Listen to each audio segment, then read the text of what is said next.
Hello guys and welcome to codes.sobism। आज हम बात करने वाले हैं यार सी प्लस प्लस लैंग्वेज में वेरिएबल्स के बारे में। ये वीडियो हमारे सी प्लस प्लस कोर्स का पार्ट है और हमने हमारी लास्ट वीडियो में डेटा टाइप्स के बारे में पढ़ा था।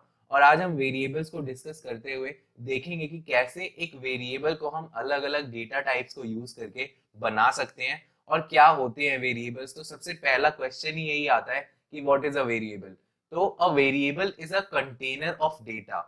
बिल्कुल सिंपल लैंग्वेज में यहाँ बात की है कि एक जो वेरिएबल होता है वो हमारा कंटेनर होता है। मतलब एक हमारा डब्बा है भाई, जिसमें हमारा डेटा हम सेव करने वाले हैं। तो इसी को हम बोलेंगे वेरिएबल। ये हमारा वेरिएबल है। हमारे जो सी प्लस प्लस या फिर किसी भी लैंग्वेज के प्रोग्राम्स होते हैं उसमें डेटा की बहुत ज्यादा सिग्निफिकेंस होती है। डेटा को यूज करके ही हम अलग अलग रिजल्ट्स निकालते हैं। उसको मैनिपुलेट करके उसमें कॉम्पिटिशंस करने के बाद हम जो रिजल्ट्स निकालते हैं उन्हें हमें वेरिएबल्स में ही सेव करना होता है। इसीलिए हमें कंटेनर्स की जरूरत पड़ती है और इन कंटेनर्स में अलग अलग तरीके का डेटा सेव हो रहा होता है। दूसरी लाइन ये कहती है कि a variable is nothing but a name given to a block of memory in our RAM. अब रैम क्या होती है यार? रैम होती है रैंडम एक्सेस मेमोरी। इसके बारे में हम बहुत डिस्कस कर चुके हैं। हमारे जितने भी प्रोग्राम्स होते हैं वो पहले रैम में ही रन हो रहे होते हैं। मतलब वो रैम में लोड होते हैं पहले, उसके बाद हमारे स्क्रीन पे रन हो रहे होते हैं। तो ये जो रैम होती है ये बहुत इंपॉर्टेंट होती है।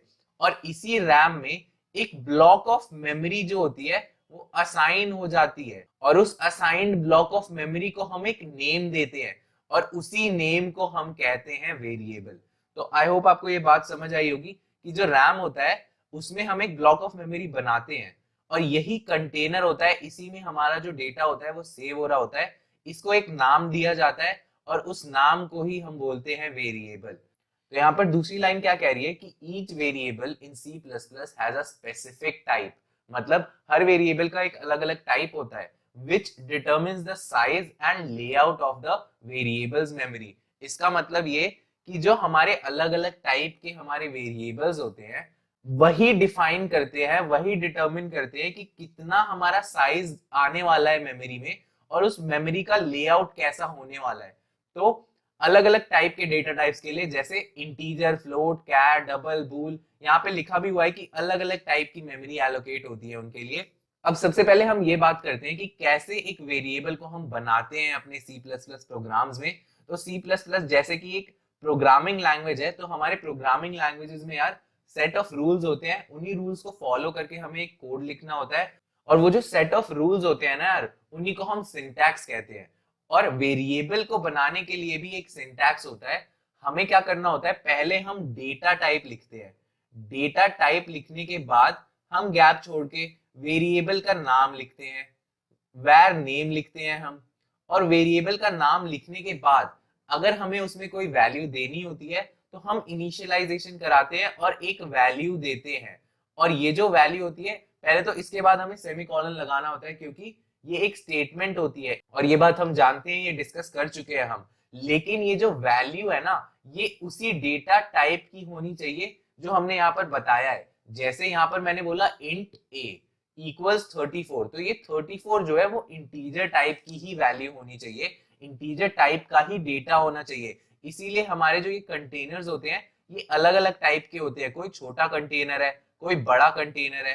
तो क्या बोला यहाँ पे हमने, एक इंटीजर टाइप का वेरिएबल बनाओ जिसका नाम ए रखो, उसमें वैल्यू डालो 34। और ये जो लाइन है ये देखते ही हमारा कंपाइलर क्या बोलेगा, यार मुझे एक वेरिएबल बनाना है, मतलब कंटेनर बनाना है। उस कंटेनर के लिए मुझे एक मेमोरी असाइन करनी पड़ेगी हमारे रैम में।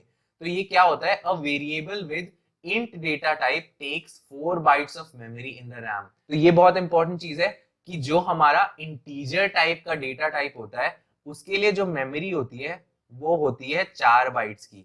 अब ये 4 बाइट्स की मेमोरी है, तो जैसे ही ये लाइन उसे दिखेगी वो 4 बाइट्स की एक मेमोरी असाइन करेगा, उसमें उसको एक नाम देगा, उसे बोलेगा कि आपका नाम है ए और उसमें वैल्यू दे देगा 34।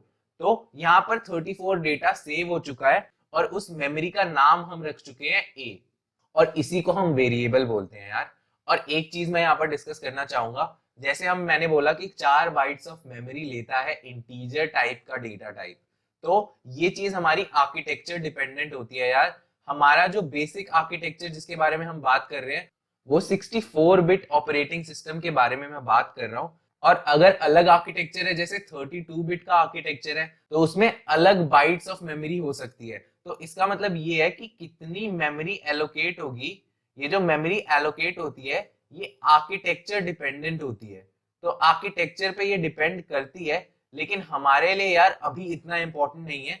हम सारे यार 64 बिट ऑपरेटिंग सिस्टम पे ही काम कर रहे होंगे और सबको 4 bytes of memory he allocate होगा जब हम int टाइप पे काम कर रहे होंगे। और ऐसे ही ये जितनी वैल्यूज है ये सब 64 बिट के लिए ही लिखी हुई है। और अब यार दूसरी चीजों के बारे में मैं बात करूं तो जैसे फ्लोट टाइप का अगर हमें वेरिएबल बनाना है तो हम क्या बोलेंगे, पहले हम लिखेंगे फ्लोट।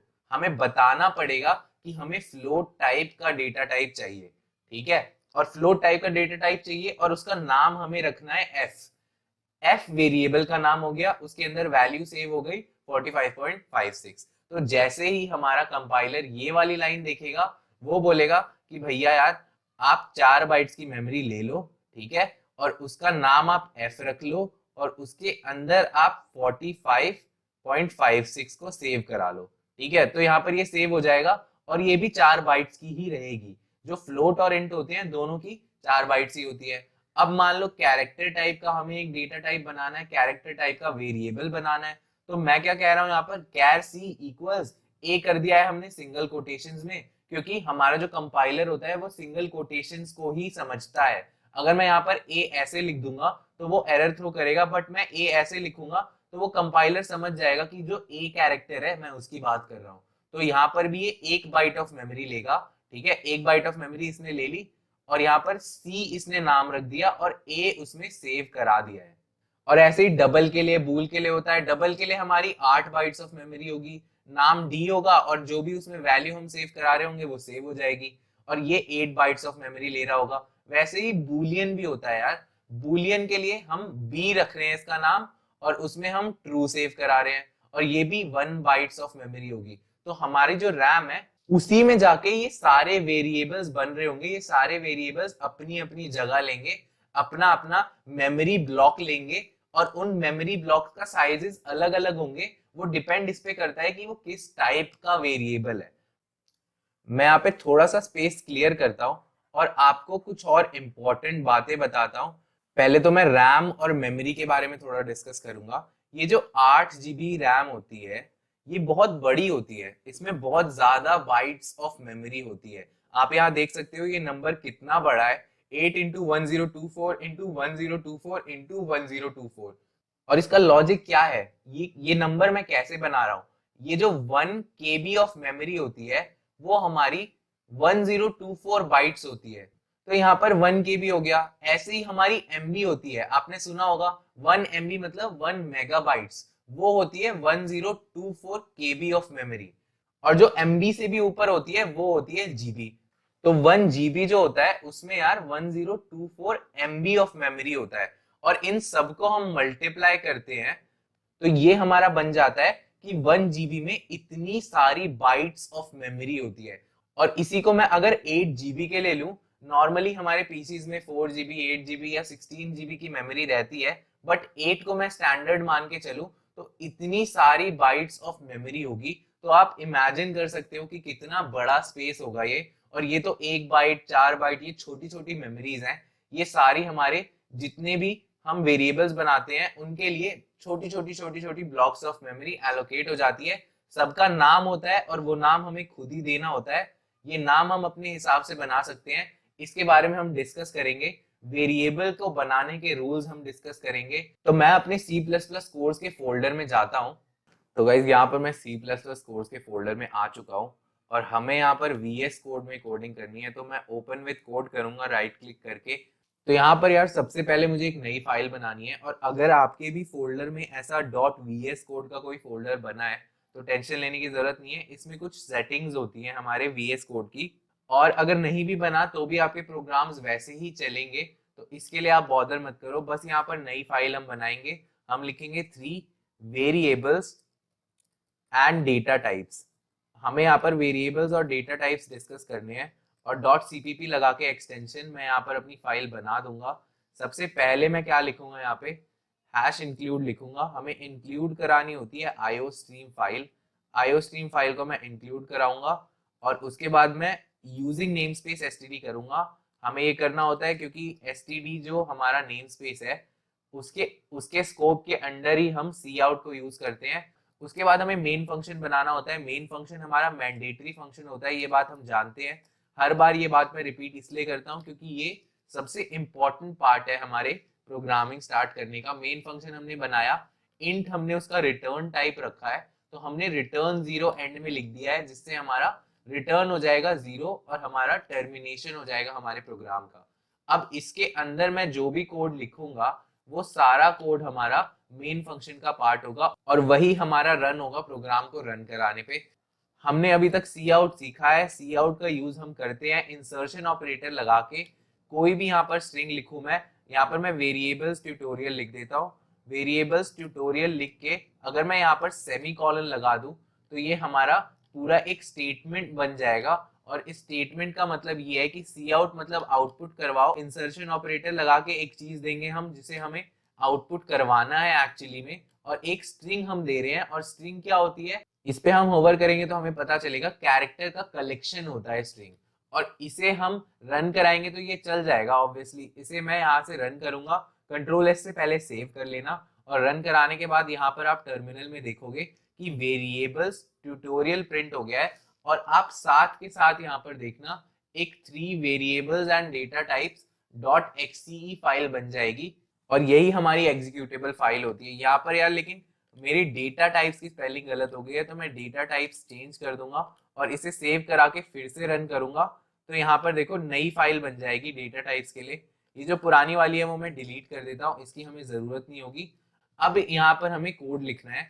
अगर मैं कहूँ कि सी आउट को मैं बार बार यूज कर सकता हूँ और यहाँ पर मैं कुछ भी अगर स्ट्रिंग में लिखता हूँ तो वो प्रिंट हो जाएगा। सेमीकोलन से मैं टर्मिनेट करता हूँ, सेव करके जब मैं रन कराता हूँ तो ये वैसे ही प्रिंट हो गया। वेरिएबल ट्यूटोरियल के बाद आप यहाँ पर देखोगे ना कोई गैप है ना कोई नई लाइन है, बस सीधा वो जो हमने स्ट्रिंग दी है उसमें जो भी हमने लिखा है वो सब प्रिंट हो गया है। तो यहाँ पर हम बहुत सारी चीजें डिस्कस करेंगे यार, लेकिन अभी हमें ये समझ आया कि सी आउट में हम जो भी लिखेंगे वो आउटपुट हो जाएगा। और अभी हम बस स्ट्रिंग के साथ काम करते आए हैं। और मैं अगर चाहूं तो अगर मैं 34 लिखूं तो 34 तो एक इंटीजर टाइप की वैल्यू होती है, तो क्या ये भी प्रिंट हो जाएगी? क्या इसको भी हम आउटपुट कर सकते हैं? तो सेव करा के रन करा लेते हैं तो पता चल ही जाएगा। अब आप देखो यहाँ पर, तो ये उस स्ट्रिंग के बाद सीधा आप देखोगे कि 34 प्रिंट हो चुका है। तो इसका मतलब हम किसी दूसरे डेटा टाइप के भी वैल्यू को प्रिंट करा सकते हैं।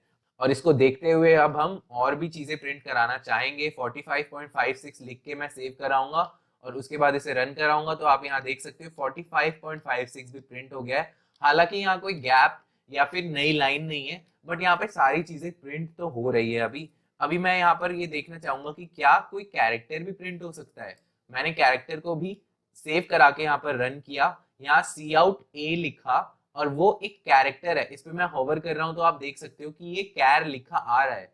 और अगर यहाँ पे मैं ऐसे करता बिन कोटेशंस के ए लिखता तो ये जरूर एरर थ्रो करता है। इसे फिर से मैंने रन कराया तो आप यहाँ देखो सी आउट ए के पास ये दिखा रहा है लाइन नंबर 11 में एरर है, ए was not declared in this scope. मतलब वो समझ नहीं पा रहा है यार कि ए का मतलब क्या है, और वो ए को एक आइडेंटिफायर जैसे सोच रहा है। उसे लग रहा है कि ए हमने बनाया है, लेकिन वो ढूंढ नहीं पा रहा ए कहाँ पर है। इसीलिए हमें यहाँ पर इसे ऐसे रखना पड़ता है। ये रूल है हमारा। और कभी भी एक कैरेक्टर को लिखना हो तो उसे आप सिंगल कोटेशंस में रखोगे। और यहाँ पर ये देखो ये डबल वैल्यू है, ये वाली हमारी इंट वैल्यू है, और ये एक कैरेक्टर का कलेक्शन है और इसी को हम कहते हैं स्ट्रिंग। तो ये सारी चीजें तो यार प्रिंट हो रही हैं, लेकिन इसमें प्रॉब्लम ये है ना कि हम नई लाइन में तो प्रिंट नहीं कर पा रहे यार। ये सारे बिन गैप्स के आ रहे हैं। तो आप यहाँ पर चाहो तो यहाँ पर एक गैप दे दो यार, तो ये गैप आ जाएगा आई थिंक। देखो ये गैप आ गया, वेरिएबल ट्यूटोरियल के बाद ये वाला गैप आ गया। बट हम हमेशा ये चीज तो नहीं कर सकते ना। मान लो हम इसके बाद भी ये चीज कर दें तो 34 और इस स्ट्रिंग के बीच भी एक गैप आ जाएगा। यहाँ पर आईडी के बाद हमने गैप दिया था, तो यहाँ देखो 34 और 45 के बीच में एक गैप तो आ गया, बट जो ये तीनों वैल्यूज हैं इनके बीच में कोई गैप नहीं है। अब इसे रिजॉल्व करने के लिए हम कुछ चीजें देखेंगे। हमें नई लाइन में कैसे आउटपुट चाहिए हमारा वो भी देखेंगे। तो दो चीजें होती हैं। सबसे पहले तो हमें ये जानना होगा कि सी आउट जो है, सी आउट इज चेनेबल, और ये चेनेबल कैसे होता है इसके बारे में हम डिस्कस करेंगे। दूसरी चीज यहाँ पर होती है कि ये जो नई लाइन के लिए हमें क्या करना पड़ेगा। न्यू लाइन के लिए हम यूज करते हैं एंडल का, और एंडल को मैं बहुत अच्छे से डिस्कस करूंगा, बट सबसे पहले सी आउट इज चेनेबल के बारे में मैं समझाता हूं आपको। ये जो हमारा इंसर्शन ऑपरेटर होता है, इसको हम बार बार यहाँ पे यूज कर सकते हैं। सी आउट इज चेनेबल का मतलब यही है कि हम इसे यूज करके सी आउट को चेन कर सकते हैं, और उसके बाद एक से ज्यादा अलग अलग टाइप की लिटरल वैल्यूज को हम प्रिंट कर सकते हैं। अगर मैं उस स्ट्रिंग को यहाँ पर पेस्ट करूं और इसे सेव कर दूं, और ये वाली लाइन अगर मैं हटा दूं क्योंकि इसमें कुछ भी नहीं है, तो आप यहाँ पर देखोगे कि सी आउट पहले ये वाला स्ट्रिंग आ गई और फिर हमने यहाँ पर चेन किया है इसे, मतलब हमने दो इंसर्शन ऑपरेटर लगा दिए और दूसरे वाले के बाद हमने फिर से एक और स्ट्रिंग दे दी है। तो ये भी हमारा रन हो सकता है। इसे मैं रन करूंगा तो यार हमारा बिल्कुल ही सेम आउटपुट आएगा, देखो वही आउटपुट है और वैसे ही प्रिंट हो गया है। अब मैं अगर चाहूं तो इसको भी चेंज कर सकता हूं। मैं इस चीज को हटा रहा हूं यहाँ से और यहाँ पर मैं पेस्ट कर रहा हूं, और ये वाली लाइन जो है उसे भी मैं हटाऊंगा और यहाँ पर सेव करके अगर मैं इसे रन करूं तो हमारा 34 प्रिंट हो जाना चाहिए, और वो प्रिंट हो जाएगा। और जैसा हमारा पहले आउटपुट था वैसे ही आ रहा है। तो यार जल्दी जल्दी से इन दोनों को भी हम चेन करके देख लेते हैं। ये यहाँ से मैं हटाऊंगा, इसको यहाँ प्रिंट करूंगा, इसको भी मैं यहाँ से हटाऊंगा और इसको भी मैं यहीं पर प्रिंट करूंगा, और ये दोनों लाइंस हटेंगी। और अब देखो हम सी आउट को चेन करके सारी वैल्यूज एक ही जगह पे प्रिंट करा रहे होंगे। ये एक इंटीजर वैल्यू है यहाँ पे यार, अभी ये हमारा कैरेक्टर भी आ गया। ये एक कैरेक्टर वैल्यू है, ये एक डबल वैल्यू है, ये एक कैरेक्टर का कलेक्शन है, मतलब स्ट्रिंग है। तो इसको अब हम सेव करके रन करेंगे तो देखो यार बिल्कुल ही सेम आउटपुट है, कोई भी डिफरेंस नहीं है। मतलब हम सी आउट को यार चेन कर सकते हैं, बार बार सी आउट ना यूज करके एक ही जगह पे हमें जितना भी आउटपुट चाहिए उसे हम प्रिंट करा सकते हैं। लेकिन एक प्रॉब्लम जो थी वो तो रिजॉल्व हुई नहीं, इन सब के बीच में जो हमें गैप चाहिए वो तो नहीं ला पाए हम। तो हम क्या कर सकते हैं, जब सी आउट चेनेबल ही होता है तो बीच में एक और चेन बना के मैं एक ऐसी स्ट्रिंग बना दूं जिसमें एक गैप है, तो शायद ये चीज हो सकती है। मैं ये चीज आपको दिखा रहा हूँ कि टेस्ट रन करके बार बार इसलिए दिखा रहा हूँ कि आपको समझ आए कि हम अलग अलग चीजें ट्राई कर सकते हैं और उनके बाद हम आउटपुट देख सकते हैं। यहाँ पर मैंने एक स्ट्रिंग लगाई तो यहाँ पर देखो ये गैप आ गया, क्योंकि उस स्ट्रिंग में बस एक गैप की ही जगह है, तो वही चीज एज इट इज प्रिंट हुई है। और मैं मान लो इसके बीच में भी एक वैसा ही गैप लगा दूं और ये स्ट्रिंग बना के मैं यहाँ पर ये गैप दे दूं और यहाँ पर एंटर कर दूं, तो ये देखो वही चीज हो जाएगी। और ये एक सिंगल लाइन है यार, ये एक सिंगल स्टेटमेंट है, एक ही बार सेमीकोलन हमें लगाना पड़ा और ये सारी चीजें एक ही स्टेटमेंट में प्रिंट हो रही है। तो सी आउट चेनेबल है, हमने गैप्स भी डाल लिए, सब कुछ हम करके देख चुके हैं। बट नई लाइन की जब बात आती है तो हमें एंडल का यूज करना पड़ता है यार। एंडल एक बहुत ही इंपॉर्टेंट टूल है और हमें यार पूरी सी प्लस प्लस लैंग्वेज में बार बार इसे यूज करना होगा। एंडल के कुछ पॉइंट्स होते हैं जो मैं यहाँ पर लिख देता हूँ।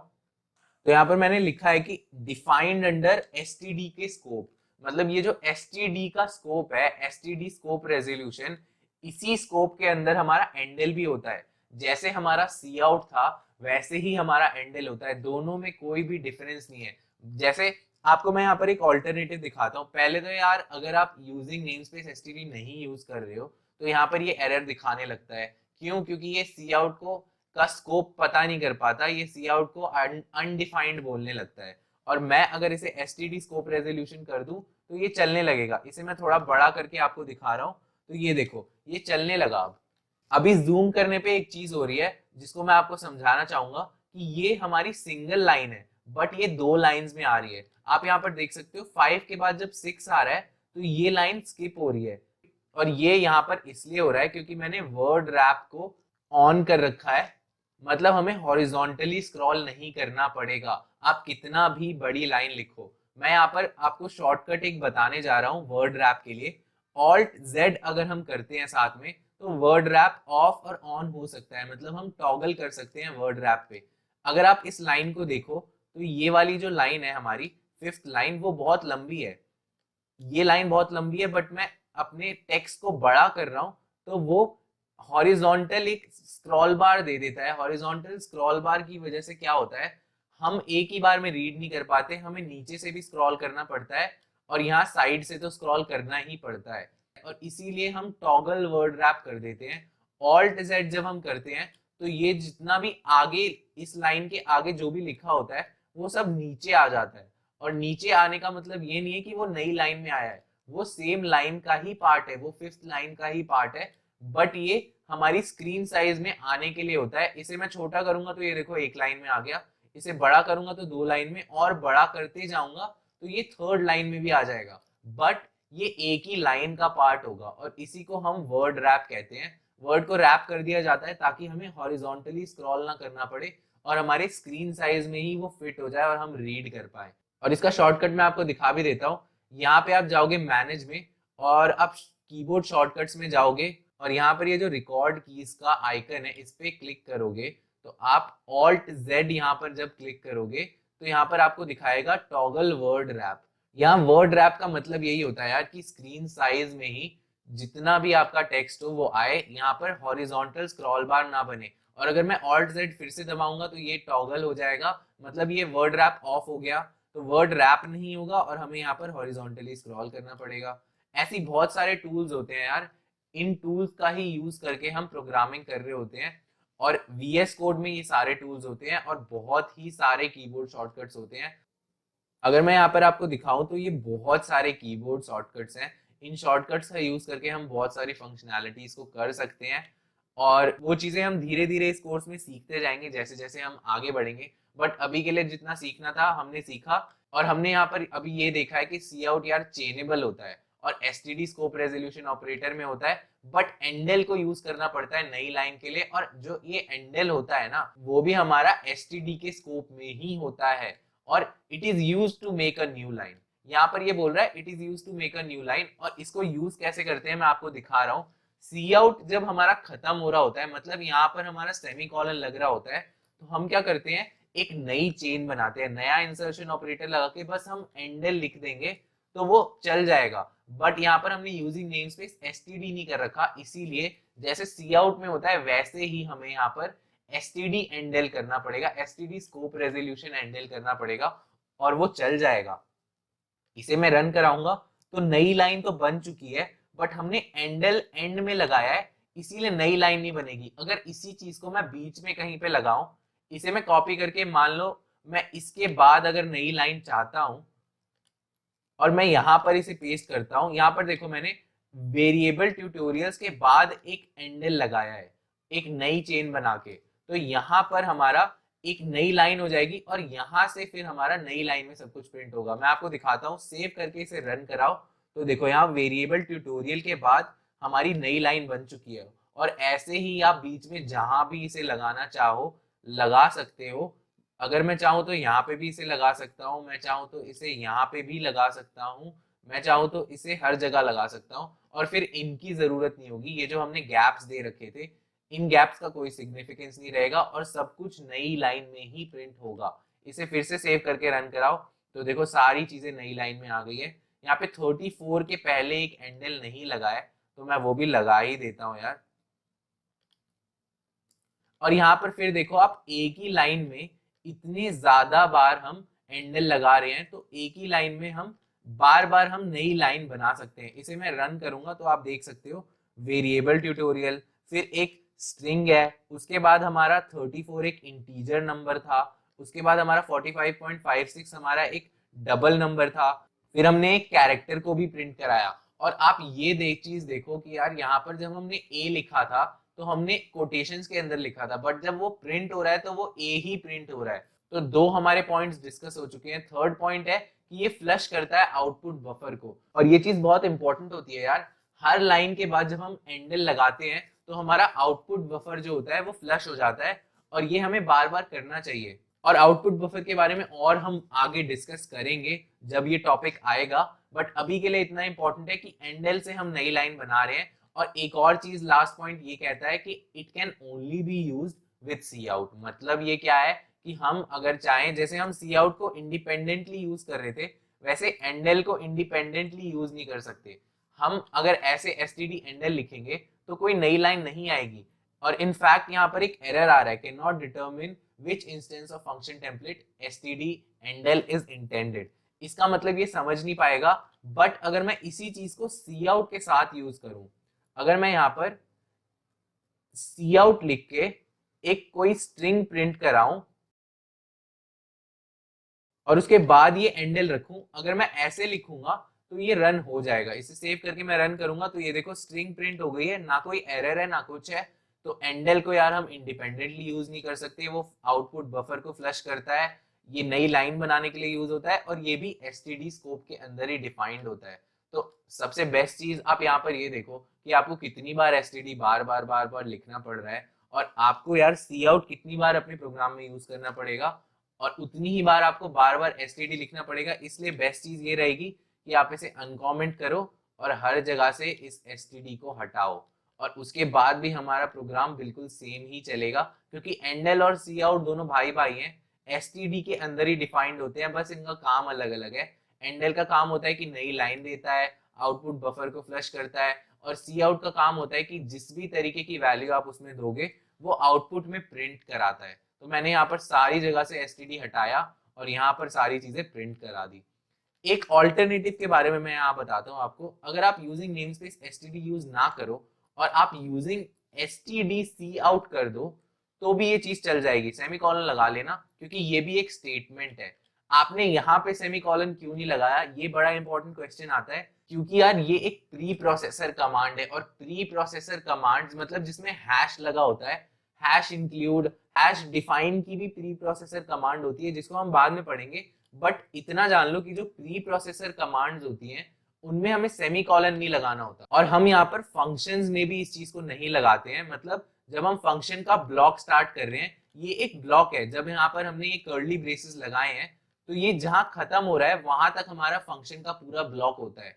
और इस लाइन पे भी हमें सेमीकोलन लगाने की जरूरत नहीं है, क्योंकि इसके अंदर हमारी स्टेटमेंट्स होती है, ये कोई स्टेटमेंट नहीं है, इसका मतलब बस फंक्शन डेफिनेशन होता है।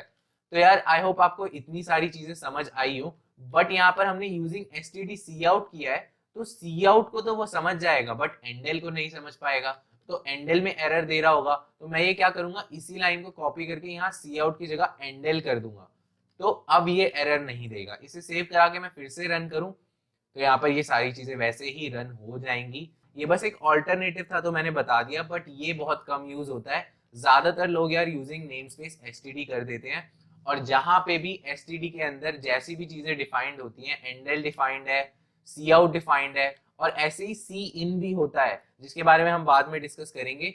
सी इन अभी हमारे लिए इंपॉर्टेंट नहीं है। और अब हम आगे बढ़ेंगे और हम वेरिएबल्स को डिस्कस करेंगे और कैसे हम वेरिएबल्स को बना सकते हैं वो डिस्कस करेंगे। तो वेरिएबल्स का हमारा सेक्शन अब शुरू होता है। वेरिएबल्स क्या होते हैं यार, कंटेनर होते हैं वेरिएबल्स। तो कंटेनर को बनाने का एक सिंटैक्स होता है, इसके बारे में मैं बात कर चुका हूं बट वापस इसलिए बता रहा हूं ताकि आपको रिवाइज हो जाए कि डेटा टाइप हम पहले लिखते हैं, फिर हम वेरिएबल का हम नेम लिखते हैं और उसके बाद इक्वल्स करके इनिशियलाइजेशन कराते हैं, वैल्यू देते हैं और सेमीकोलन लगाते हैं, तो हमारा पूरा जो स्टेटमेंट है वो टर्मिनेट होता है। और इसका मतलब यही होता है कि आप जाओ यार मेमोरी में एक लोकेशन, मेमोरी लोकेशन में एक ब्लॉक बनाओ जो हमारे डेटा टाइप के हिसाब से मेमोरी सेलेक्ट करेगी और वहीं पे हमारी वैल्यू सेव होगी। अब मैं इसी सिंटैक्स को यूज करते हुए एक वेरिएबल बनाने वाला हूँ। इंट टाइप का वेरिएबल बनाऊंगा मैं नंबर, नंबर की वैल्यू मैं रखूंगा 34। तो यहाँ पर 34 नंबर में सेव हो जाएगा। ये एक इंटीजर वेरिएबल हम बना चुके हैं और ऐसे ही हम हर तरीके का वेरिएबल बना सकते हैं, ये चीज हम देख चुके हैं। मैं यहाँ पर फ्लोट नंबर बनाऊंगा और उसको मैं रखूंगा इक्वल्स 45.56 और फिर यहाँ पर मैं डबल टाइप का भी एक नंबर बनाना चाहूंगा, मैं बोलूंगा डबल फ्लोटिंग नंबर और उसको मैं इक्वल्स करूंगा 45.5677। ये ज्यादा प्रेसिजन के साथ होता है और ये 8 बाइट्स ऑफ मेमोरी भी ले रहा होता है हमारे रैम में। वैसे ही हमारा कैरेक्टर टाइप का एक कैरेक्टर वेरिएबल मैं बनाना चाहूंगा और उसको मैं वैल्यू दूंगा C और उसके बाद मैं एक बूल टाइप का बूलियन वेरिएबल बनाऊंगा और उसको मैं वैल्यू दूंगा ट्रू। तो बूलियन वैल्यू के बारे में आप जानते हो, बूलियन जो वेरिएबल्स होते हैं उसमें बस दो वैल्यू ही सेव हो सकती है, या तो वो ट्रू होगी या तो वो फॉल्स होगी, और ये 1 बाइट्स की ही मेमोरी लेता है। कैर भी 1 बाइट्स की ही मेमोरी लेता है। अभी यार ये क्या है, हमने वेरिएबल्स तो बना दिए, उन्हें वैल्यूज भी दे दी। हमें क्या करना होता है, ये जितना भी डेटा हम सेव करते हैं उसे हमें यूजर को दिखाना होता है। इन्हें मैनिपुलेट करते हैं हम, इन्हें अपने पूरे प्रोग्राम्स में यूज करते हैं। तो सी आउट के थ्रू भी क्या हम इन नंबर्स को प्रिंट करा सकते हैं? एक बार चेक करके देख लेते हैं। मैं सी आउट करूं और नंबर कर दूं तो क्या ये चीज प्रिंट हो जाएगी? इसको मैं रन करके आपको एक बार दिखाता हूं, बट उससे पहले यार ये जो चीजें हैं इनको कमेंट कर देता हूं। कंट्रोल प्लस स्लैश से हमारा जो भी हमने टेक्स्ट सेलेक्ट कर रखा है वो कमेंट हो जाता है। हम यहाँ पर इसी टेक्स्ट को सेलेक्ट करके फिर से कंट्रोल प्लस स्लैश करेंगे तो ये अनकमेंट भी हो जाएगा। इसी को हम वापस से सेलेक्ट करके अगर कंट्रोल प्लस स्लैश करेंगे तो ये कमेंट भी हो जाएगा। तो ये हमारी शॉर्टकट की होती है कमेंट करने के लिए। मान लो ये वाली लाइन मुझे कमेंटेड चाहिए तो मैं यहाँ पर आऊंगा और कंट्रोल प्लस स्लैश कर दूंगा, और अभी से मुझे अनकमेंट करना है तो कंट्रोल प्लस स्लैश करूंगा तो ये वापस से अनकमेंट हो जाएगा। और अब देखो यहाँ पर ये नंबर जो है वो प्रिंट होने के लिए तैयार है। सेव मैं कराऊंगा कंट्रोल एस से और फिर रन करूंगा तो यहाँ पर आप आउटपुट देखिए। आउटपुट हमारा आया है 34। क्यों? क्योंकि मैंने नंबर में 34 सेव करा रखा था। और ऐसे ही यार इन सबको एक बार प्रिंट करा के जल्दी जल्दी से हम देख लेते हैं। यहाँ पर मैं क्या करूंगा, फ्लोटिंग पॉइंट नंबर करूंगा, बट पहले मैं एंडल कर देता हूँ ताकि हमारा ये नई लाइन में आ जाए। और मैं नए सी आउट्स में ही सबको बनाता हूँ।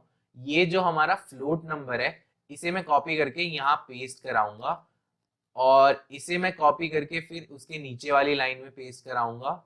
और ऐसे ही ये सारे नंबर्स प्रिंट कराने वाला हूँ मैं देखने वाला हूँ कि कैसे हम अपने जो वेरिएबल्स हैं उन्हें यूज करते हैं अपने प्रोग्राम में, और आउटपुट में भी उनको हम डाल सकते हैं। इसको मैं कंट्रोल सी करके कंट्रोल वी करूंगा, और देखो ये सारी चीजें अब प्रिंट होने के लिए रेडी है। अब मैं इसे सेव करा के रन करने वाला हूँ, और यहाँ पर हमारे आउटपुट्स भी रेडी हो चुके हैं। आप देखो सबसे पहला हमारा जो आउटपुट है वो 34 है, क्योंकि हमने यहाँ पर 34 ही रखा था नंबर में और पहले नंबर को प्रिंट कराया। फिर हमने फ्लोट वैल्यू को प्रिंट कराया। फ्लोट नंबर जो है उसको हमने प्रिंट कराया है, तो वो फ्लोट नंबर भी प्रिंट हो गया। अब डबल फ्लोटिंग नंबर था तो वो भी प्रिंट हो गया। कैरेक्टर था तो वो भी प्रिंट हो गया। वो सी प्रिंट हुआ है, ये कोटेशंस प्रिंट नहीं हुए हैं, क्योंकि हमें पता ही है कि कैरेक्टर हमें ऐसे ही बनाना होता है, बट जो सेव होता है वो यहाँ पे सी सेव हो रहा होता है, कोटेशंस के साथ नहीं होता। और बूलियन के लिए हमारा जो ट्रू है वो हमारी 1 वैल्यू प्रिंट हो गई। इसका मैं लॉजिक आपको बताता हूँ। जो हमारी बूलियन वैल्यू होती है या तो वो ट्रू हो सकती है या तो वो फॉल्स हो सकती है। तो होता क्या है यार कि प्रोग्रामिंग में जब हमारा ट्रू होता है तो उसको 1 से सिग्निफाई करते हैं, और जब हमारा फॉल्स होता है तो उसे हम 0 से सिग्निफाई करते हैं। तो यहाँ पर जो प्रिंट हो रहा है वो 1 हो रहा है। इसका मतलब ये है कि हमारा यहाँ पर ट्रू था, और अगर मैं यहाँ पर 0 कर दूं, मतलब यहाँ पर मैं फॉल्स कर दूं, तो हमारा 0 प्रिंट होगा। ये चीज मैं आपको दिखा भी देता हूँ। ये चीज मैं फॉल्स करूंगा, इसे सेव कराऊंगा, और अब मैं इसे फिर से रन करके देखता हूँ। यार यहाँ पर आप देखोगे कि यहाँ पर 0 प्रिंट हो रहा होगा। एक चीज के बारे में थोड़ा सा और डिस्कस कर दूं मैं, ये f की जगह हम बड़ा F अगर लिख दें तो ये चीज हमारा प्रोग्राम समझ नहीं पाएगा। यहाँ पर एरर दिखाएगा, आइडेंटिफायर फॉल्स इज अनडिफाइंड बोलेगा, क्योंकि हमारा जो कंपाइलर है वो इस चीज को समझ नहीं पा रहा। हमारे कंपाइलर को यार बहुत सारी चीजों का मतलब पता होता है पहले से ही। फॉल्स का मतलब उसे पता है कि हम एक बूलियन वैल्यू फॉल्स दे रहे हैं।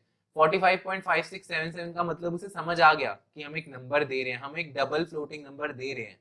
लेकिन हम यहाँ पर ये गलती कर दें कि इसको बड़ा कर दें या इसको छोटा कर दें तो वो प्रॉब्लम होगी, क्योंकि हमारा C++ केस सेंसिटिव होता है। बड़े लेटर्स को वो अलग समझता है, छोटे लेटर्स को वो अलग समझता है। तो ये गलती आप भी कभी मत करना। जहां जैसे आपने डिफाइन कर रखा है वही चीज आपको लिखनी पड़ेगी। यहाँ पर मान लो ये V बड़ा था, तो अगर आपने इसको यहाँ पर छोटा कर दिया तो ये फिर से एरर देगा आपको। ये बोलेगा कि ये बूलियन वेरिएबल जो है ये अनडिफाइंड है। यार ये अनडिफाइंड क्यों है? क्योंकि ये जो V है ये अगर बड़ा करोगे ना तभी मैं इसे डिफाइन कर पाऊंगा, तभी मैं इसको समझ पाऊंगा।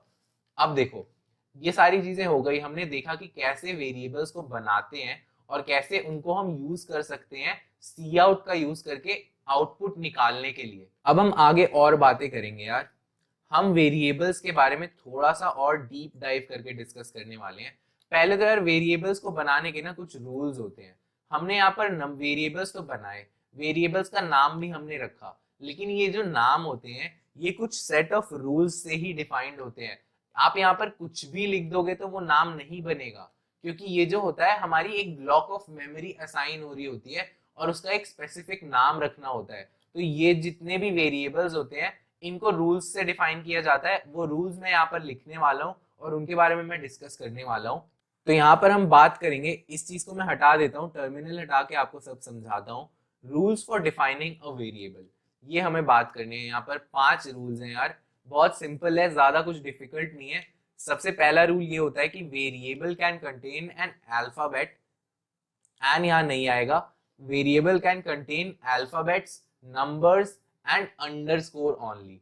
तो 3 ही चीजें हो सकती हैं, मतलब अल्फाबेट, नंबर और अंडरस्कोर। यहाँ पर एक नया वेरिएबल बना के ही हम टेस्ट करेंगे। मैं इंटीजर टाइप का मान लो एक वेरिएबल बनाता हूँ। ये वेरिएबल जो हमारा है ये या तो अल्फाबेट या तो कुछ नंबर्स या फिर हमारा बस अंडरस्कोर से ही बन सकता है। इक्वल करके मैं 334 कर देता हूँ ये, क्योंकि एक इंटीजर टाइप का वेरिएबल है।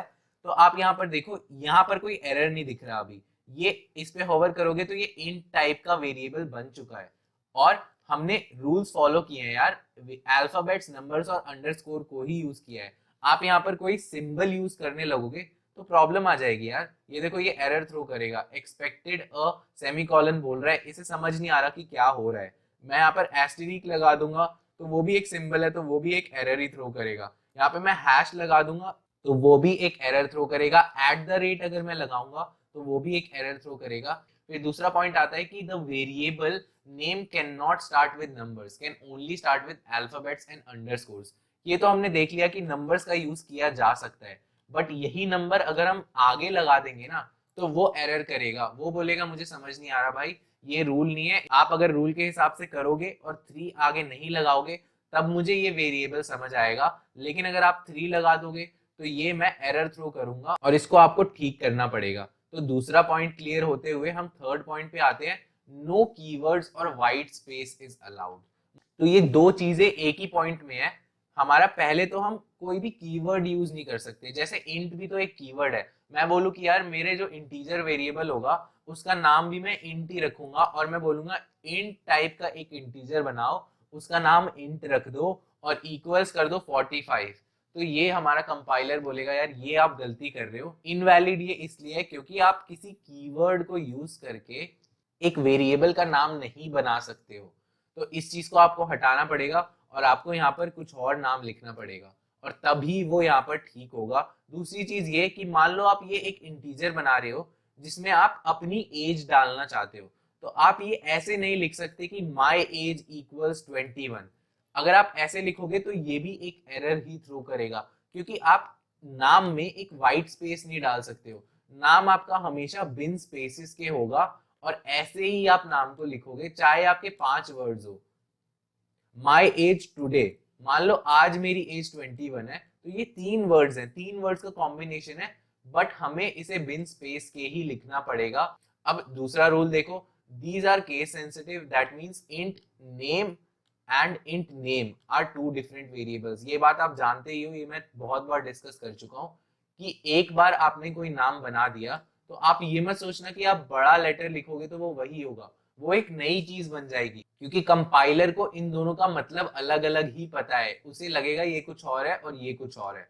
तो ये फोर्थ पॉइंट भी डिस्कस हो जाता है। उसके बाद हमारा आता है you can declare the same variable only once. अब इसका मतलब ये है कि आपने एक वेरिएबल एक बार अपने प्रोग्राम में बना दिया तो उसे आप वापस नहीं बना सकते हो। मान लो आपने ये एज का वेरिएबल बना दिया और यहाँ पर बहुत सारा कोड लिख दिया, उसके बाद आप कुछ दिन बाद यहाँ पर नीचे एक और वेरिएबल बनाना चाहते हो, बट वो माई एज टुडे ही होगा, तो वो माई एज टुडे आप वापस नहीं बना सकते हो। इक्वल्स, मान लो अब आपकी एज 22 हो गई है, तो आप ये ऐसे नहीं कर सकते हो, इसमें आपको जरूर एरर थ्रो करेगा। इसे मैं आपको रन करके अभी दिखाता हूँ। सेव करके इसे रन करो तो आपको यहाँ पर एरर दिखेगा।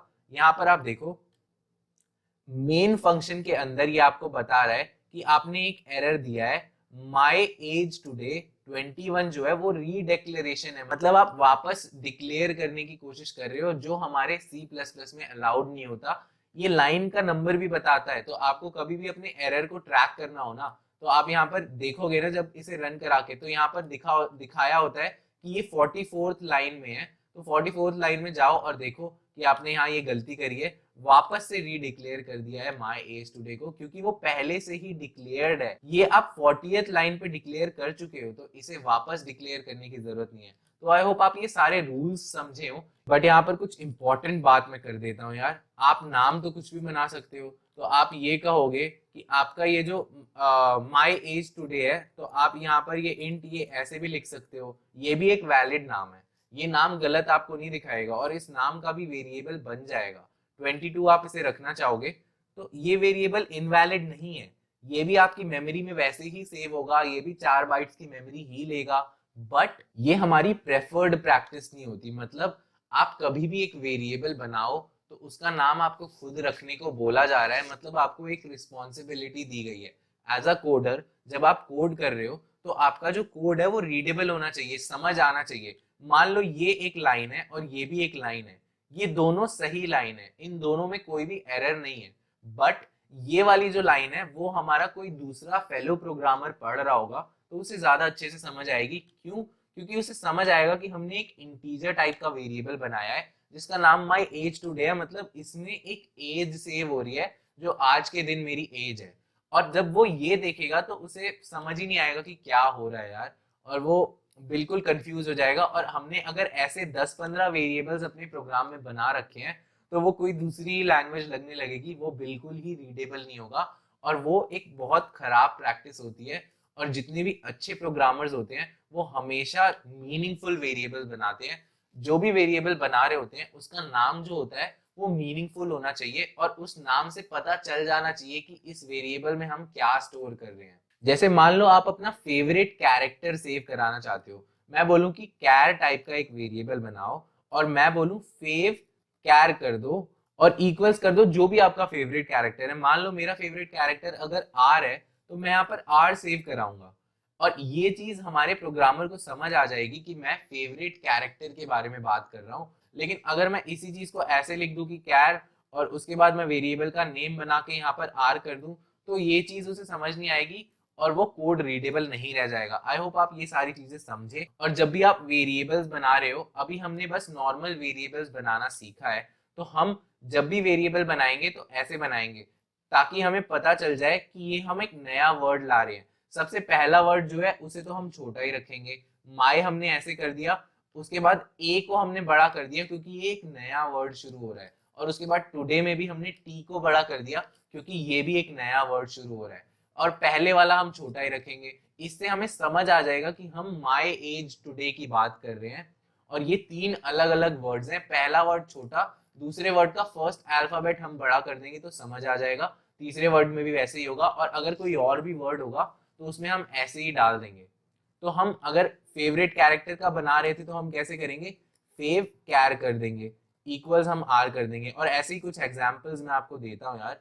मैं डबल टाइप की एक वैल्यू सेव कराता हूँ, माय परसेंटेज, तो माय छोटा हो गया, पी बड़ा और फिर परसेंटेज कर देंगे, इक्वल्स हम कर देंगे जो भी हमारी परसेंटेज रहेगी 89.90 ऐसी परसेंटेज रहती है, तो ये परसेंटेज यहाँ पर सेव हो जाएगी। इस चीज को मैं हटाना चाहूंगा और मैं बस यही एक्सपेक्ट कर रहा हूँ कि जो जो चीजें मैं आपको समझा रहा हूँ वो चीजें आप लिखते रहो, नोट करते रहो, क्योंकि ये सब कुछ हम अपने पूरे कोर्स में यूज करने वाले होंगे। और हम आगे बढ़ते हैं, थोड़ी और बातों को डिस्कस करते हैं। जब हम एक वेरिएबल को बनाते हैं, ये सब मैं कमेंट कर रहा हूँ यार, अभी के लिए सब सेलेक्ट करके कंट्रोल/ कर दो तो ये कमेंट हो जाएगा। नीचे आके मैं बोलूंगा कि वेरिएबल यार, एक होता है वेरिएबल डेफिनेशन, ठीक है, और इसे हम कहते हैं इंट। आपने एक वेरिएबल बना दिया, तो मैं नाम ही वेरिएबल अभी रख देता हूं। हमने एक इंटीजर टाइप का वेरिएबल बनाया और उसे बस सेमीकोलन लगा के टर्मिनेट कर दिया। इसका मतलब क्या कि हमने इसमें कोई वैल्यू नहीं दी है, और ये गलत सिंटैक्स नहीं होता, ये भी सही सिंटैक्स है। इसका मतलब ये है कि हमने वेरिएबल को डिफाइन कर दिया है भाई, वेरिएबल बन चुका है। और इस लाइन को जब हमारा कंपाइलर देखेगा ना तो वो 4 बाइट्स की मेमोरी एलोकेट करा देगा, बट हमने यहाँ पर वैल्यू तो दी नहीं है, तो फिर क्या होगा। तो यार होता क्या है, जब हम वेरिएबल डेफिनेशन करते हैं और इनिशियलाइजेशन नहीं करते, वैल्यू देने को जब हम फर्स्ट टाइम वैल्यू दे रहे होते हैं, मतलब इक्वल्स अगर मैं 56 करूं तो ये हमारी फर्स्ट टाइम हम वैल्यू दे रहे हैं, तो इसको हम कहते हैं इनिशियलाइजेशन। अभी मैं आपको एक और लाइन लिखता हूँ, इंट वेरिएबल टू लिखता हूँ मैं, ठीक है, ये नेमिंग कन्वेंशन के हिसाब से सही है, और मैं इक्वल्स 45 कर देता हूँ। और इस लाइन को अब हम क्या कहेंगे, यहाँ पर 2 स्लैश लगा के एक कमेंट लिखता हूं मैं, इसको हम कहेंगे वेरिएबल डेफिनेशन विद इनिशियलाइजेशन। तो हमने इनिशियलाइजेशन भी करी और डिफाइन भी किया, और इसको मैं यहां से हटा के यहीं पे पेस्ट करता हूं, और ये वाली चीज हुई वेरिएबल डेफिनेशन विदाउट इनिशियलाइजेशन।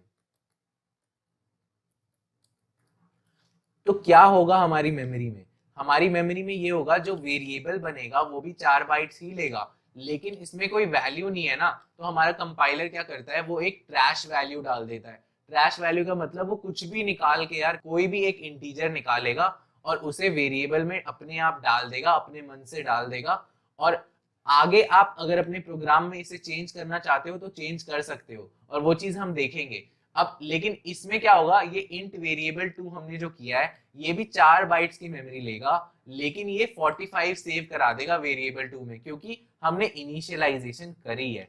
तो भैया होगा क्या, अब सी आउट करके देखते हैं ना, तब हमें और अच्छे से समझ आ जाएगा। मैं वेरिएबल को पहले सी आउट करूंगा और एंडल करूंगा, और फिर मैं सी आउट करूंगा वेरिएबल टू को। वेरिएबल टू को मैं प्रिंट कराने की कोशिश करूंगा और देखूंगा कि क्या वैल्यूज उसमें हैं। यार इसको मैं सेव करा के रन करा रहा हूं, और आप अपने आउटपुट में देखोगे कि पहले तो ये एक नंबर आया है जो हमने डिफाइन नहीं किया, ये नंबर अपने आप हमारे कंपाइलर ने डिफाइन कर दिया, और उसने बोला कि एक ट्रैश वैल्यू डाल दो, इसी को हम ट्रैश वैल्यू कहते हैं। और 45 यहाँ पर वेरिएबल टू के लिए प्रिंट हो रहा है, क्योंकि हमने यहाँ पर एक वैल्यू दे दी है। तो आई होप आप समझ गए हो कि क्या होता है विदाउट इनिशियलाइजेशन में और विद इनिशियलाइजेशन में। यहाँ पर टी लगा देता हूँ, स्पेलिंग गलत है। अब आगे हम नई वैल्यूज देना सीखते हैं। मान लो हमारा वेरिएबल टू अभी 45 स्टोर कर रहा है, बट कुछ देर बाद हमारा वेरिएबल टू जो है उसमें हमें स्टोर कराना पड़े 46 स्टोर कराना पड़े, तो हम क्या करेंगे, तो हम बस ये ऐसे कर देंगे, क्योंकि हम ये रीडिक्लेयर नहीं करते। ये रूल आपको पता ही होगा, मैंने अभी बताया है कि आप एक वेरिएबल को रीडिक्लेयर नहीं कर सकते हो, बट अगर आपको कोई नई वैल्यू उसमें डालनी है तो बस आप ये वाला सिंटैक्स यूज करो। आप लिखो वेरिएबल टू, क्योंकि वो पहले से ही डिफाइंड है, तो हमारा जो कंपाइलर है वो समझ जाएगा कि हम वेरिएबल टू की ही बात कर रहे हैं, और उसमें आप एक वैल्यू डाल दो जो कि है 46। तो ये 46 इसमें डाल देगा, और अगर मैं इसे फिर से अगर प्रिंट कराऊं तो ये अलग चीज प्रिंट होगी, मतलब 46 ही प्रिंट होगी। क्यों, क्योंकि हम इसे अपडेट कर चुके हैं, और इसी को कहते हैं अपडेटिंग अ वैल्यू। अब मैं इसे फिर से रन कराना चाहूंगा, और 3 वैल्यूज हमारी प्रिंट होगी। पहला जो वेरिएबल है वो तो एक ट्रैश वैल्यू है, और उसके बाद 45 है, और उसके बाद 46 है, क्योंकि हमने इसे एक नई वैल्यू दे दी। और आप अगर देखो अपने प्रोग्राम में, अगर आपको वेरिएबल में भी एक नई वैल्यू देनी है तो आप यहाँ पे भी वही चीज करोगे, वेरिएबल लिखोगे और वेरिएबल इक्वल्स करके, अगर मान लो आप यहाँ 67 देना चाहो तो 67 दे दो। और इस चीज को अगर आप फिर से प्रिंट कराओगे, कंट्रोल सी करके, यहाँ मैं पेस्ट कर रहा हूँ, और मैंने इसे यहाँ पर पेस्ट किया, तो यहाँ देखो 67 भी प्रिंट होगा। अब बीच में एक 67 भी आएगा। पहले 45 आया, फिर हमने 67 दी वैल्यू वेरिएबल को, तो हमारा वेरिएबल 67 प्रिंट हुआ। फिर हमने वेरिएबल टू को 46 दे दिया वैल्यू, तो यहाँ पर ये अपडेट होके 46 हो गया।